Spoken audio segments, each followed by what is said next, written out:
Assalamualaikum warahmatullahi wabarakatuh. Kali ini saya akan jelaskan tentang fungsi senyawa karbon bagian pertama, yaitu senyawa turunan alkana. Baik, kenapa kita harus belajar tentang senyawa turunan alkana? Kalau kita perhatikan, semua bahan yang ada di gambar ini semuanya adalah bahan-bahan yang ada di sekitar kita. Kita ambil contoh adalah alkohol. Nah, alkohol ini adalah salah satu turunan alkana, yaitu alkohol. Kemudian di sini ada ether atau MTBE, ya. Produknya digunakan untuk bahan tambahan pada bahan bakar untuk menurunkan nilai oktan. Kemudian di sini ada cuka, ya, senyawa turunannya adalah asam karboksilat. Kemudian ada formalin, senyawa turun alkananya nama aldehid.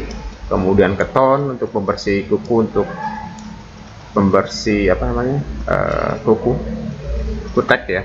Kemudian ester.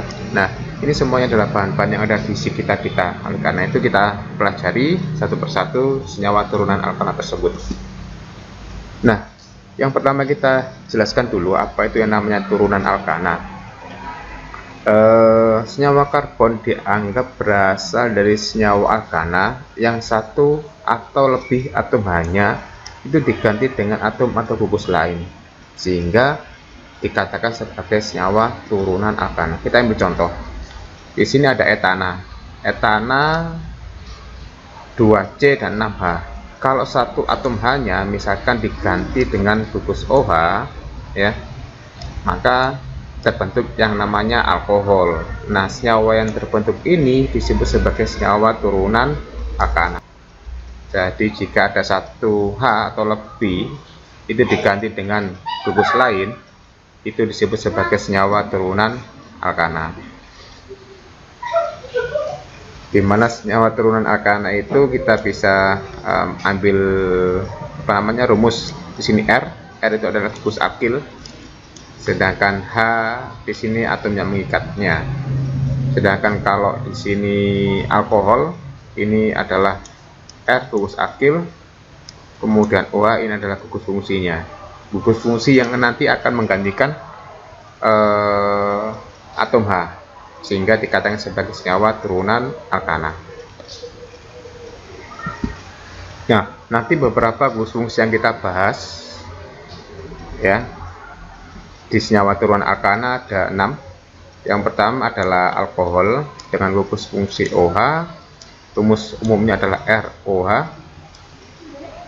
ya. Kemudian contohnya ini metanol. Ether gugus fungsinya adalah seperti ini, atau ROR aksen, di mana R ini adalah gugus akil.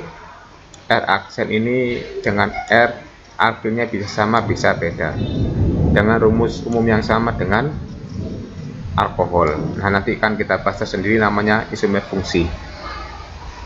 Kemudian ada aldehid. Gugus fungsinya seperti ini, ada gugus karbonil dengan H.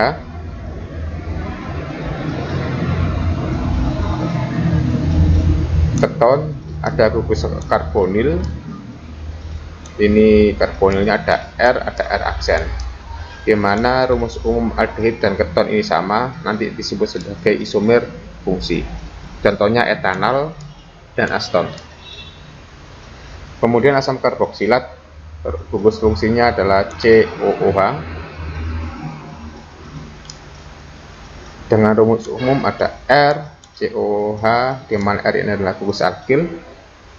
Ester ada gugus karboksil namanya, ada R aksen, di mana asam karboksilat dan ester ini memiliki rumus umum yang sama, CnH2nO2. Itu namanya isomer fungsi. Nah, ini nanti kita akan bahas satu persatu berdasarkan senyawa turunan alkana yang ada dalam kehidupan kita sehari-hari. Terima kasih, ketemu nanti teman berikutnya tentang alkohol. Assalamualaikum warahmatullahi wabarakatuh.